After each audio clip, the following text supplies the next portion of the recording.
मल्लीनाथ जी ने कब मारवाड़ के संतों का हरि कीर्तन आयोजित किया था? 1374, 1378, 1399, 1358। मल्लीनाथ जी ने कब मारवाड़ के संतों का हरि कीर्तन आयोजित किया था? Very good.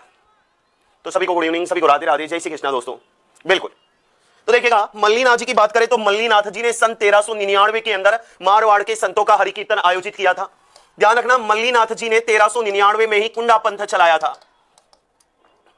मल्लीनाथ जी ने 1399 में ही कुंडा पंथ चलाया था।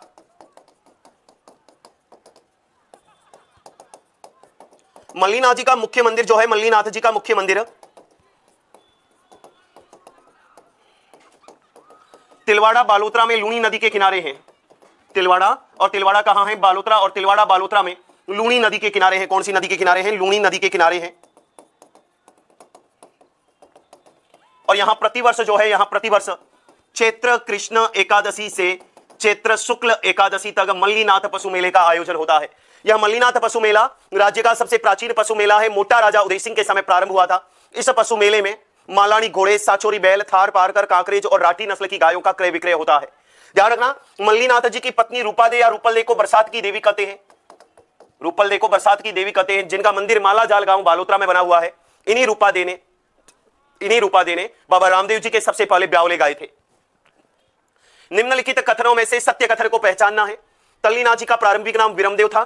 तल्लीनाथ जी ने गुरु जलंधर राव से दीक्षा ली थी। तल्लीनाथ जी की पूजा जहर वाले कीड़ों के काटने पर की जाती है और तल्लीनाथ मल्लीनाथ जी के पुत्र थे। सत्य कथन की पहचान करनी है हमें। बी और सी, ए और D, B C D, A B C. जल्दी से जवाब दे। पोल नहीं बेटा, आज की क्लास में पोल नहीं, क्योंकि पोल में थोड़ा समय ज्यादा लगता है और आज की क्लास में अपन को संपूर्ण कला एवं संस्कृति का निचोड़ देखना है। तो संपूर्ण कला एवं संस्कृति का क्या देखना है? निचोड़ देखना है। तो आज की क्लास में पोल नहीं। वेरी गुड, बिल्कुल। तो देखिएगा, इसकी बात करें तो तल्लीनाथ जी का प्रारंभिक नाम विरमदेव था, बिल्कुल नहीं था। तल्लीनाथ जी के गुरु जालंधर राव थे, बिल्कुल। तल्लीनाथ जी की पूजा जहर वाले कीड़ों के काटने पर की जाती है और तल्लीनाथ जी मल्लीनाथ जी के पुत्र थे, ये बात गलत है। केवल बी और सी क्या है? राइट है। ध्यान रखना, तल्लीनाथ जी का प्रारंभिक नाम जो था, तल्लीनाथ जी का प्रारंभिक नाम जो था, प्रारंभिक नाम गांगदेव राठौड़ या गोगादेव राठौड़ था। गांगदेव या गोगादेव राठौड़ था। और सबसे महत्वपूर्ण बात कि ये मंडोर के विरमदेव राठौड़ के पुत्र थे। ये मंडोर के विरमदेव राठौड़ के पुत्र थे। ध्यान रखना, ये विरमदेव राठौड़ मल्लीनाथ जी के भाई थे। ये जो विरमदेव राठौड़ थे, ये मल्लीनाथ जी के भाई थे। तो ये मंडोर के विरमदेव राठौड़ के पुत्र थे। और इनका मंदिर जो है, इनका मंदिर पंचमुखी पहाड़ी पांचोटा जालोर में बना हुआ। इनका मंदिर जो है, इनका मंदिर पंचमुखी पहाड़ी पांचोटा जालोर में बना हुआ है। ध्यान रखना, तल्लीनाथ जी को प्रकृति प्रेमी लोक देवता प्रकृति प्रेमी लोक देवता वो ओरण के देवता कहते हैं। तो प्रकृति प्रेमी लोक देवता और ओरण के देवता कहते हैं। जहरीला कीड़ा काटने और ततैया के डंक मारने पर बाबा की ताती बांधी जाती है। जहरीला कीड़ा काटने और ततैया के डंक मारने पर बाबा की क्या बांधी जाती है? ताती बांधी जाती है। निम्नलिखित में से कौन सा असुमेलित है? एक तरफ गुरु है, एक तरफ शिष्य है। बालीनाथ रामदेव जी, गोरखनाथ गोगा जी, बालीनाथ हड़बू जी, जसनाथ जी, तल्लीनाथ जी।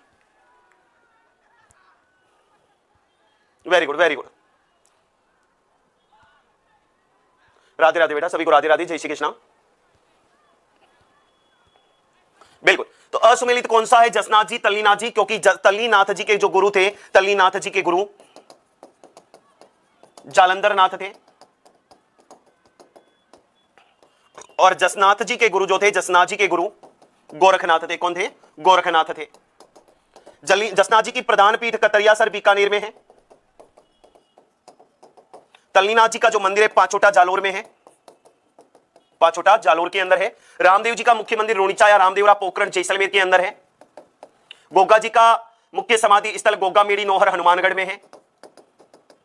और हड़बू जी का मंदिर बना हुआ है बेंगटी गांव। बेंगटी गांव कहां है? फलोदी के अंदर है। तो बेंगटी फलोदी के अंदर हड़बू जी का क्या बना हुआ है? मंदिर बना हुआ है। तो ध्यान रखना, तल्लीनाथ जी के जो गुरु थे जालंधर नाथ थे। जसनाथ जी के गुरु गोरखनाथ थे। जसनाथ जी के गुरु कौन थे? गोरखनाथ थे। निम्नलिखित कथनों में से सत्य कथन को पहचाने। हमें सत्य कथन की पहचान करनी है। बीगा जी का जन्म रीडी गांव बीकानेर में हुआ, जिनका मंदिर भी रीडी गांव में ही है। वीर फत्ता जी का मेला भाद्रपद शुक्ल दशमी को लगता है। भूमिया जी को भूमि रक्षक देवता कहा जाता है और मामा देव को प्रसन्न करने के लिए भैंसे की बलि दी जाती है। भैंसे की बलि दी जाती है। हमें सत्य कथन की क्या करनी है? पहचान करनी है। A B C, A C D, B C, B C D. जल्दी से जवाब दे।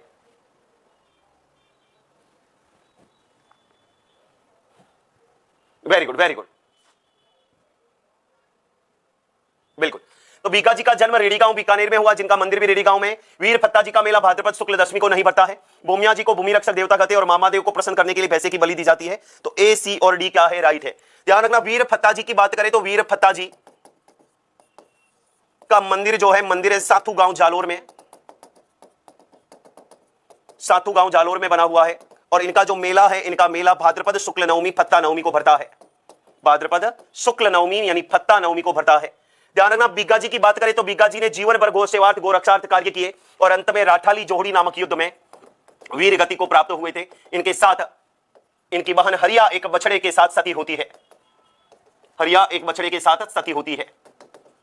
ध्यान रखना, बीगा जी जाखड़ जाटों के कुल देवता है। जाखड़ जाटों के क्या है, कुल देवता है। भूमिया जी की बात करें तो गांव गांव भूमि रक्षक देवता और खेत खलिहानों के रक्षक देवता के रूप में पूजे जाते हैं। मामा देव को बरसात के देवता कहते हैं, बरसात के देवता कहते हैं। और मामादेव एकमात्र ऐसे लोक देवता है जिनके ना तो कोई मंदिर है और ना ही कोई मूर्तियां, सिर्फ लकड़ी के तोरण की पूजा की जाती है। लकड़ी का तोरण गांव के मुख्य प्रवेश द्वार पर लगाया जाता है और इन्हें खुश करने के लिए भैंसे की बलि दी जाती है। खुश करने के लिए भैंसे की बलि दी जाती है। निम्नलिखित में से असत्य कथन है, हमें असत्य कथन की पहचान करनी है।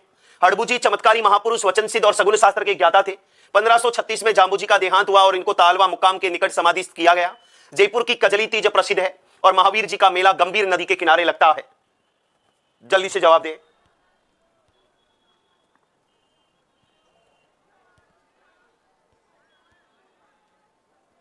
वेरी गुड, वेरी गुड, बिल्कुल। तो असत्य कथन कौन सा है? जयपुर की कजली तीज प्रसिद्ध है, यह कथन असत्य है, क्योंकि कजली तीज को जो है, कजली तीज को बूढ़ी तीज या सातुड़ी तीज या बड़ी तीज कहते हैं। और ये कजली तीज या बूढ़ी तीज या सातुड़ी तीज भाद्रपद माह की कृष्ण पक्ष की तृतीया को आती है और कजली तीज का मेला बूंदी में भरता है। तो कजली तीज कहां की प्रसिद्ध है? बूंदी की प्रसिद्ध है। ध्यान रखना, कजली तीज के दिन नीम की पूजा की जाती है। कजली तीज के दिन किसकी पूजा होती है? तो कजली तीज के दिन नीम की पूजा की जाती है। हड़बू जी चमत्कारिक महापुरुष, वचन सिद्ध और सगुण शास्त्र ज्ञाता है। हड़बू जी ने राव जोधा को राज्य प्राप्ति का आशीर्वाद दिया था। राव जोधा को राज्य प्राप्ति का आशीर्वाद दिया था तथा अपनी कटार और अपना साफा राव जोधा को भेंट किया था। ध्यान रखना, शासक बनने के बाद राव जोधा बेंगटी की जागीर हड़बू जी को देता है तथा चाकू गांव फलोदी के पास 52,000 बीघा भूमि देता है, जिसे बाउनी जागीर कहते हैं। बाउनी जागीर कहते हैं। ध्यान रखना, हड़बू मन्नत पूर्ण होने पर हड़बू जी की बैलगाड़ी की पूजा की जाती है। हड़बू जी की बैलगाड़ी की पूजा की जाती है।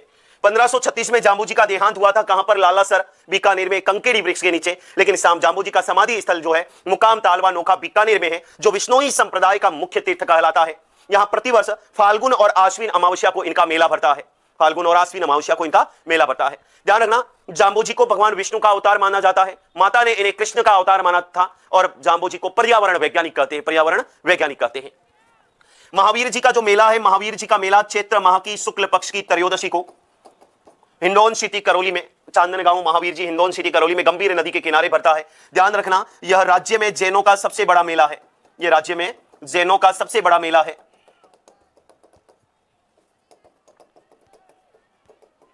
इस मेले का जो आकर्षण का केंद्र है, इस मेले का आकर्षण का केंद्र जिनेंद्र रथ यात्रा है।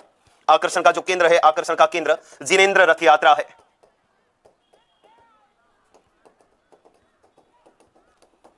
तो महावीर जी के मेले का आकर्षण का केंद्र जो है जिनेंद्र रथ यात्रा है। बिल्कुल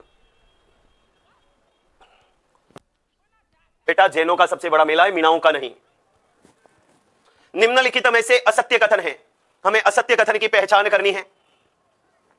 मुसलमानों के विरुद्ध युद्ध में गोगा जी की वीरता का सुंदर वर्णन कवि मेह ने गोगा जी का रसावला में किया। मल्लीनाथ जी का जन्म मारवाड़ के राव महन और जीना दे के ज्येष्ठ पुत्र के रूप में हुआ। तेजा जी के मुख्य स्थान सुरसुरा, ब्यावर, सिंदरिया और भावता में है। रामदेव जी वीर होने के साथ साथ समाज सुधारक भी थे। जल्दी से असत्य कथन की पहचान कीजिए।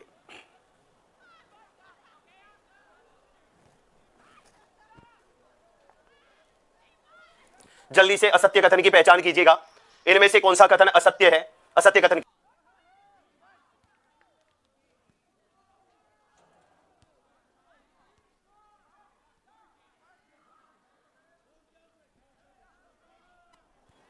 वेरी गुड, जल्दी से जवाब दें। बिल्कुल, तो इसका असत्य कथन जो है, असत्य कथन है कौन सा? बी वाला, कि मल्लीनाथ जी का जन्म मारवाड़ के राव महन और जीना दे की ज्येष्ठ पुत्र के रूप में हुआ। ध्यान रखना, मल्लीनाथ जी का जन्म जो है, मल्लीनाथ जी का जन्म राव सलखा व जीना दे या जानी दे के वहां हुआ था। तो ध्यान रखना, मल्लीनाथ जी के पिताजी का नाम राव महन नहीं, राव सलखा जी था, राव सलखा जी था। ध्यान रखना, गोगा जी की वीरता का जो सुंदर वर्णन है वो कवि मेह ने गोगा जी के रसावला नामक ग्रंथ में किया है। गोगा जी मोहम्मद गजनवी से युद्ध करते हुए अपने 47 पुत्रों और 60 भतीजों के साथ वीर गति को प्राप्त हुए थे। लड़ते लड़ते इनका सिर कटकर ददरेवा चूरू में गिरा था, वो स्थान शीर्ष मेड़ी कहलाया, तथा धड़ जो है धड़ गोगा मेड़ी नोहर हनुमानगढ़ में गिरा था, वो धूर मेड़ी कहलाया था। गोगा जी के साथ उनकी पत्नी केलमदेश सती होती है। ध्यान रखना, मोहम्मद गजनवी ने गोगा जी को जाहर पीर की संज्ञा दी थी, जाहर पीर की संज्ञा दी थी। किसान लोग बुआई से पूर्व हल और हाली पर 9 गांठों वाली राखी बांधते हैं, जिसे गोगा राखड़ी कहते हैं। रक्षाबंधन को बांधी गई राखी गोगा नवमी को गोगा जी को चढ़ाने की परंपरा है। ध्यान रखना, तेजा जी का मुख्य पूजा स्थल या बड़ा पूजा स्थल परबतसर डीरवाड़ा कुचामन में है। इसके अलावा बड़ा मंदिर खरनाल नागौर में बन रहा है। इसके अलावा सुरसुरा ब्यावर सेंदरिया भावता में भी इनके थान बने हुए हैं। तेजा जी लाछा गुजरी की गायों को मेर के मीनाओं से छुड़ाते हुए मंडावर या अजमेर नामक स्थान पर घायल हो गए थे। घायल अवस्था में सेंदरिया ब्यावर नामक स्थान पर सांप ने डसा था और सुरसुरा किशनगढ़ अजमेर नामक स्थान पर सर्पदंश के कारण इनकी मृत्यु हुई थी। इनके साथ इनकी पत्नी पेमल सती हुई थी। ध्यान रखना, रामदेव जी की बात करें तो एक समाज सुधारक भी थे और रामदेव जी एकमात्र लोक देवता है जिन्होंने मूर्ति पूजा व तीर्थ यात्रा का विरोध किया था। तीर्थ यात्रा का विरोध किया तथा इन्होंने शुद्धि आंदोलन चलाया था। कौन सा आंदोलन चलाया था? तो शुद्धि आंदोलन चलाया था। शुद्धि आंदोलन क्या था कि वे हिंदू जो किसी कारणवश मुसलमान बन गए थे उनको वे वापस हिंदू धर्म में कौन लेकर आए थे? तो वापस रामदेव जी लेकर आए थे। ध्यान रखना, रामदेव जी ने भेदभाव और छुआछूत का विरोध किया था और समाज के पिछड़े वर्ग को मुख्य धारा में लाने के लिए कामड़िया पंथ चलाया था। कौन सा पंथ चलाया था? कामड़िया पंथ चलाया था। और कामड़िया पंथ की औरतें बाबा रामदेव जी के मेले में 13 ताली नृत्य करती है। 13 ताली नृत्य करती है।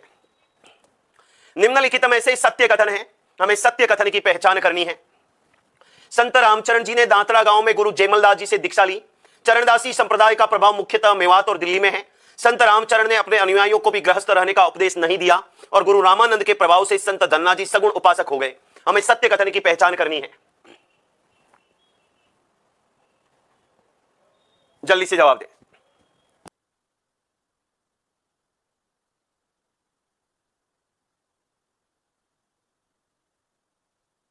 Very good, very good. तो इसमें सत्य कथन कौन सा है? बी वाला है कि चरणदासी संप्रदाय का प्रभाव मुख्यतः मेवात और दिल्ली में है। ध्यान रखना, चरणदासी संप्रदाय के जो प्रवर्तक है, चरणदासी संप्रदाय के प्रवर्तक संत चरणदास जी है। संत चरणदास जी है। तो चरणदासी संप्रदाय के प्रवर्तक कौन है? चरणदास जी है। चरणदास जी के ग्रंथों की बात करें तो चरणदास जी ने कौन कौन से ग्रंथ लिखे थे? एक तो लिखा था ब्रह्म ज्ञान सागर, एक लिखा था ब्रह्म ज्ञान समुद्र, एक लिखा था इन्होंने नासकेट लीला, एक लिखा था इन्होंने भक्ति पदार्थ और एक इन्होंने लिखा था धर्म जहाज। इन ग्रंथों की जो रचना है, इन ग्रंथों की रचना किसने की थी? चरणदास जी ने की थी। तो चरणदास जी ने ब्रह्म ज्ञान सागर, ब्रह्म ज्ञान समुद्र, नासकेट लीला, भक्ति पदार्थ और धर्म जहाज नामक ग्रंथों की रचना की थी। ध्यान रखना, चरणदास जी मध्यकालीन मेवात के प्रमुख संत थे, आधुनिक काल के मेवात के प्रमुख संत थे और इन्होंने नादिर शाह के आक्रमण की भविष्यवाणी की थी। नादिर शाह के आक्रमण की क्या की थी? भविष्यवाणी की थी। इनकी प्रधान पीठ जो है चरणदासी संप्रदाय की प्रधान पीठ दिल्ली में है। यहीं पर इनकी समाधि भी बनी हुई है। ध्यान रखना, रामचरण जी ने दांतरा गांव में गुरु जयमलदास जी से नहीं बल्कि दांतरा गांव में जो दीक्षा ली थी उन्होंने संत कृपाराम से दीक्षा ली थी। किससे ली थी? संत कृपाराम से दीक्षा ली थी। रामचरण जी ने अपने अनुयायियों को गृहस्थ रहने का उपदेश दिया था और गुरु रामानंद के प्रभाव में संत धन्ना जी जो है सगुण नहीं बल्कि निर्गुण भक्ति धारा की संत बने थे और संत धन्ना राजस्थान में भक्ति आंदोलन के जनक माने जाते हैं। भक्ति आंदोलन के जनक माने जाते हैं।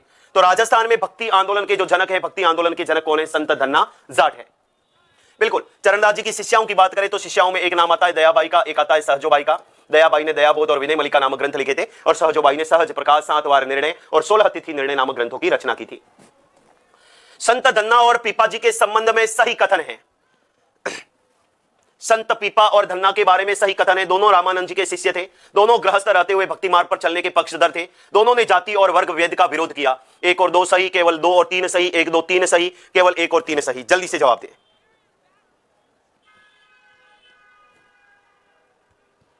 जल्दी से जवाब दीजिएगा।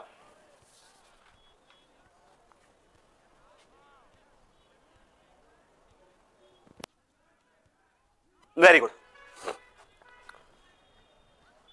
तो इसका सही कथन कौन सा है? सही कथन है डी वाला कि 1 और 3 दोनों सही है। 1 और 2 दोनों सही है, सॉरी 1 और 2 दोनों सही है। दोनों ही रामानंद जी के शिष्य थे, दोनों ने ही गृहस्थ रहते हुए भक्ति मार्ग पर चलने के क्या थे? पक्षधर थे। लेकिन जहां पर मैं बात करूं पीपा की, तो संत पीपा ने जाति और वर्ग भेद का विरोध किया, लेकिन दन्ना का जो प्रभाव था वो घर में रहते हुए सेवा भाव का प्रभाव था। घर में रहते हुए सेवा भाव का क्या था? प्रभाव था। ध्यान रखना, संत कबीर की संत धन्ना की बात करें तो संत धन्ना के जो उपदेश है, दन्ना के उपदेश दन्ना जी की आरती कहलाते हैं। दन्ना जी की आरती कहलाते हैं। वहीं संत पीपा की बात करें तो संत पीपा के जो उपदेश है, संत पीपा के उपदेश गुटका कहलाते हैं। इनका ग्रंथ जो है, ग्रंथ जोग चिंतामणि है, जोग चिंतामणि है। इनकी छतरी जो है गागरोन झालावाड़ में है। इनका मंदिर जो है, इनका मंदिर समदड़ी बालोतरा में है। और इनकी गुफा जो है, इनकी गुफा टोडा रायसिंह टोंक में है। गुफा टोडा रायसिंह टोंक में है, बिल्कुल। चिमनीरो चांदनो रा रचनाकार है करणीदान बारठ, नरसिंह पुरोहित, मूलचंद प्राणेश, मणि मधुकर। जल्दी से जवाब दीजिएगा, चिमनीरो चांदनो के रचयिता कौन है?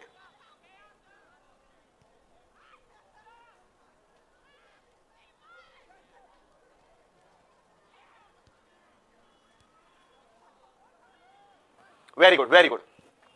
तो चिमनीरो चांदनो जो है करणीदान बारठ की रचना है। किसकी रचना है? करणीदान बारठ की रचना है। इसकी एक अन्य प्रसिद्ध रचना है आदमीरो सिंह, आदमीरो सिंह।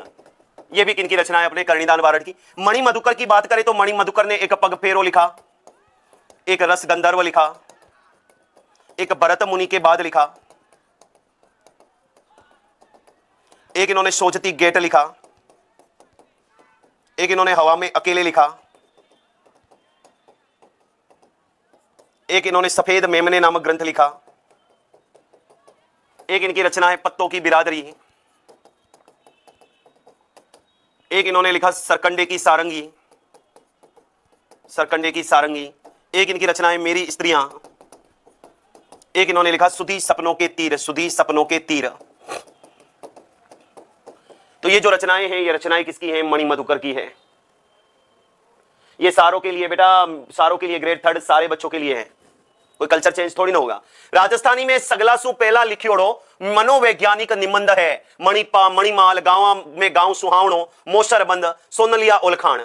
तो हमें ये बताना है राजस्थानी में सगला सु पहला लिखियोड़ो मनोवैज्ञानिक निबंध है। राजस्थान में सर्वप्रथम लिखा गया मनोवैज्ञानिक निबंध कौन सा है?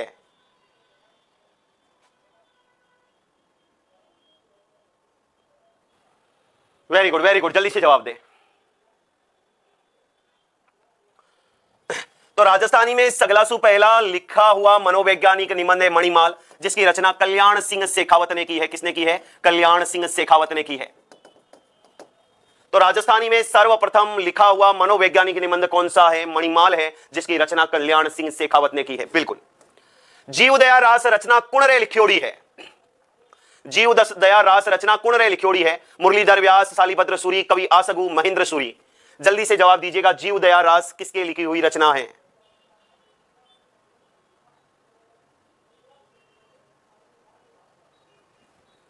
Very good, very good. तो जीव दया रास जो है, जीव दया रास कवि आसगु की लिखी हुई रचना है। किसकी रचना है? कवि आसगु की लिखी हुई रचना है। दोस्तों यह 1257 विक्रम संवत में लिखी गई है। 1257 विक्रम संवत के अंदर यह रचना लिखी गई है। और इस ग्रंथ के अनुसार, इस ग्रंथ में बताया गया है कि आदमी रे मोए करुणा और दयारो भाव उपजाउण खातिर आ रचना लिखी है। तो आदमी में दया और करुणारो भाव उपजाउण खातिर कौन सी रचना लिखी है? कवि आसगु ने जीव दया रास लिखी है। तो मनुष्य के अंदर करुणा और दया का भाव उपजाने के लिए, मतलब अपन कह सकते उपजाना मतलब प्रकट करने के लिए कौन सी रचना लिखी गई है? तो कौन सी रचना लिखी गई है? जीव दया रास लिखी गई है। और ध्यान रखना, इसमें कुल 53 छंद है। इसमें कुल कितने छंद है? 53 छंद है। और मुख्य उद्देश्य क्या हो गया इसका? मनुष्य में दया व करुणा का भाव उत्पन्न करने के लिए, यानी आदमी में दया और करुणा रो भाव उपजाउण खातिर कौन सी रचना लिखी गई है? जीव दया रास। सालीभद्र सूरी का याद रखो, कई बार पूछा भी जाता है। सालीभद्र सूरी की जो रचना है वो रचना है भरतेश्वर बाहुबली रास। भरतेश्वर बाहुबली रास। तो भरतेश्वर बाहुबली रास ग्रंथ जो है सालीभद्र सूरी का है। किसका है? सालीभद्र सूरी का है। बांडव व्यासरी घणी चावी कृति है, हरिरस देवयान हमीरायण गजगुण रूपक। जल्दी से जवाब दीजिएगा।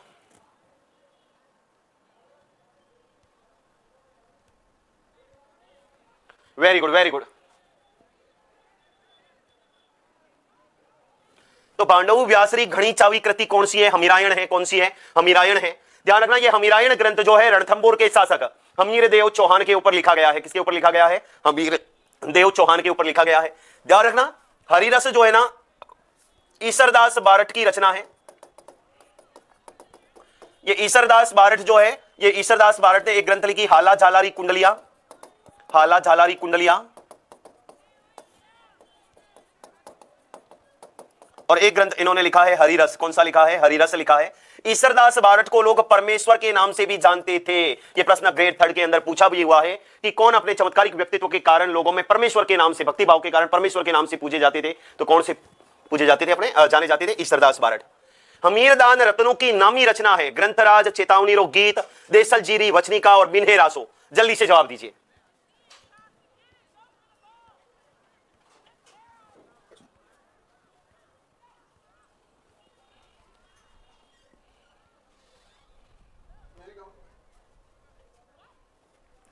Very good, very good.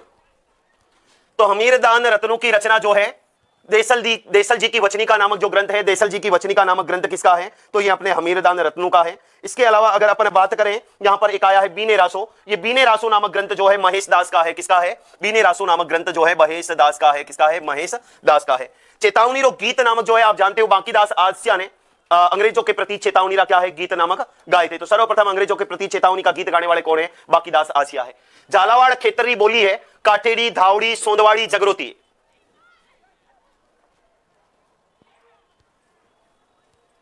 हाँ, जातियों के मुखिया भी बता देंगे, आगे हम बता देंगे, है ना।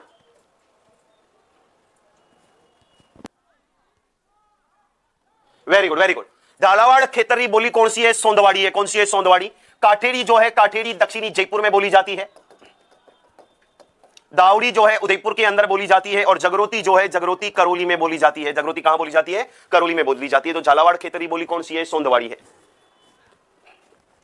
नेक्स्ट, जगरोती बोली किन खेतरी है? करौली, धौलपुर, भरतपुर, जयपुर। जल्दी से जवाब दे।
Very good, very good. Chetavani Raj चुंगटिया Kesari Singh Barath ने लिखे थे 13 सोरठे। तो जगरोती कौन से क्षेत्र में बोली जाती है? तो जगरोती बोली जाती है करौली में। धौलपुर, भरतपुर वाले क्षेत्र में कौन सी बोली जाती है? मेवाती बोली जाती है। इसके अलावा ब्रजभाषा बोली जाती है। जयपुर में जो है, जयपुर में कौन सी बोली जाती है? ढूंढाड़ी बोली जाती है। नेक्स्ट, दक्षिणी राजस्थानी बोलीरो चावो नाम है। दक्षिणी राजस्थानी बोलीरो चावो नाम है थली, गोड़वाड़ी, निमाड़ी, अहिरवाटी।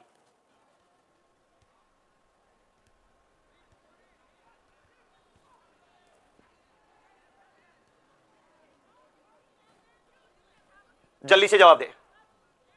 Very good. तो दक्षिणी राजस्थानी बोलीरो चावो नाम कौन सा है? निमाड़ी। और निमाड़ी कहां बोली जाती है? प्रतापगढ़ क्षेत्र के अंदर बोली जाती है। और इसे दक्षिणी राजस्थानी कहते हैं। कौन सी राजस्थानी कहते हैं? तो दक्षिणी राजस्थानी कहते हैं। अहिरवाटी या फिर इसे ही राठी कहते हैं। अहिरवाटी की बात करें तो यह यादवों की प्रिय बोली है। यादवों की प्रिय बोली है। और ध्यान रखना, यह मुंडावर, बहरोड़ वो कोटपुतली वाले क्षेत्र में बोली जाती है। कोटपुतली वाले क्षेत्र में बोली जाती है। ध्यान रखना, सबसे महत्वपूर्ण बात करें तो जोधराज रचित हमीर रासो, हमीर रासो, अली बख्श की ख्याल, वो शंकर राव का भीम विलास,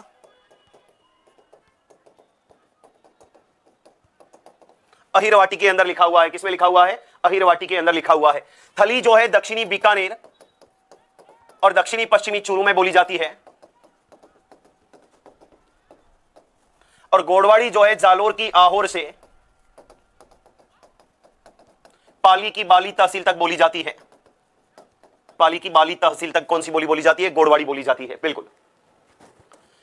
राजस्थानी भाषाई बोलियों में नी गिणीजे, काटेड़ी, जगरोती, धावड़ी, आगरी। निम्न में से कौन सी बोली राजस्थान की बोलियों में शामिल नहीं है?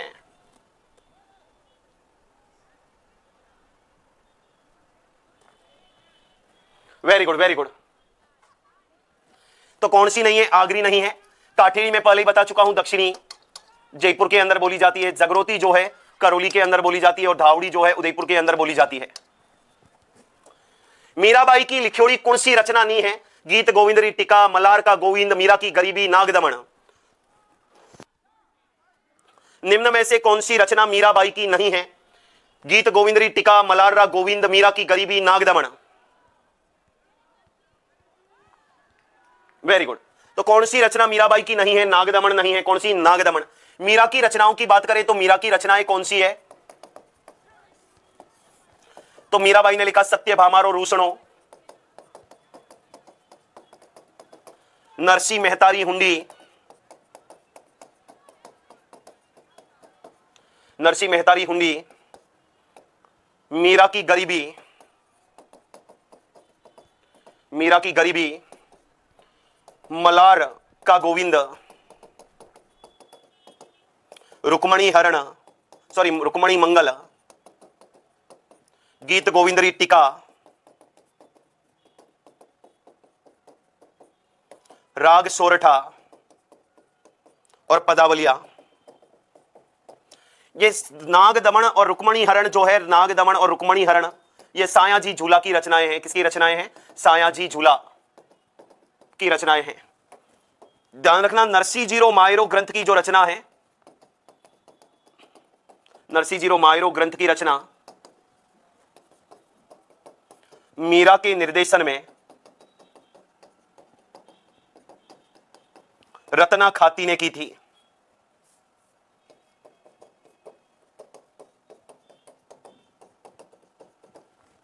तो नरसिंह मायरो ग्रंथ की जो रचना है, नरसिंह मायरो ग्रंथ की रचना मीरा के निर्देशन में किसने की थी? रत्ना खाती ने की थी।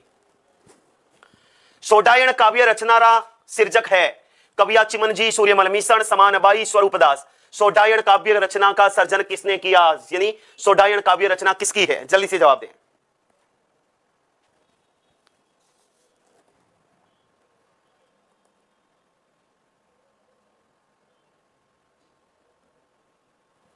Very good, very good. Such fast करो बेटा, इससे ज्यादा फास्ट नहीं होगा, फिर तो ऐसे टिक लगा के आगे बढ़ जाऊं, क्या मतलब है उसका? Very good. सोडायन काव्य रचना जो है कविया चिमनजी की रचना है। किसकी रचना है? कविया चिमनजी की रचना है। सूर्यमल मिश्रण साहब की बात करें तो सूर्यमल मिश्रण, इनका जन्म हरना गांव बूंदी में हुआ था। ये बूंदी के शासक राम सिंह के दरबारी विद्वान थे। राम सिंह के दरबारी विद्वान थे। इन्हें राजस्थान का राज्य कवि व वीर रसावतार कवि कहते हैं। तो इन्हें राजस्थान का राज्य कवि और वीर रसावतार कवि कहते हैं। इनकी रचनाओं की बात करें तो इन्होंने एक लिखा वंश भास्कर, एक इन्होंने लिखा वीर सतसई, एक इन्होंने लिखा सतीरासो, एक इन्होंने लिखा बलवंत विलास, एक इन्होंने लिखा छंदो मयूख,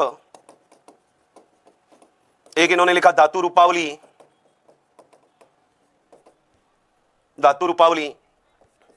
एक इन्होंने लिखा राम रंजाट। ये जो रचनाएं हैं, ये रचनाएं किसकी है? सूर्यमल मिश्र साहब की रचनाएं हैं। बिल्कुल। कन्हैयालाल गोयनका की हवेली कहां है? फतेहपुर, बिसाऊ, रामगढ़, चूरू।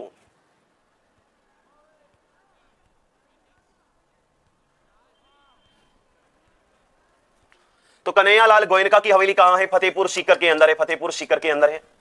दोस्तों, आपको आपके उज्जवल भविष्य की हार्दिक शुभकामनाएं। आज की क्लास का अपन यहीं समापन करते हैं। आपका दिन शुभ रहे, आपका दिन मंगलमय रहे, और सभी को ऑल द बेस्ट आगे आने वाले एग्जाम के लिए। धन्यवाद। राधे राधे। जय श्री कृष्णा।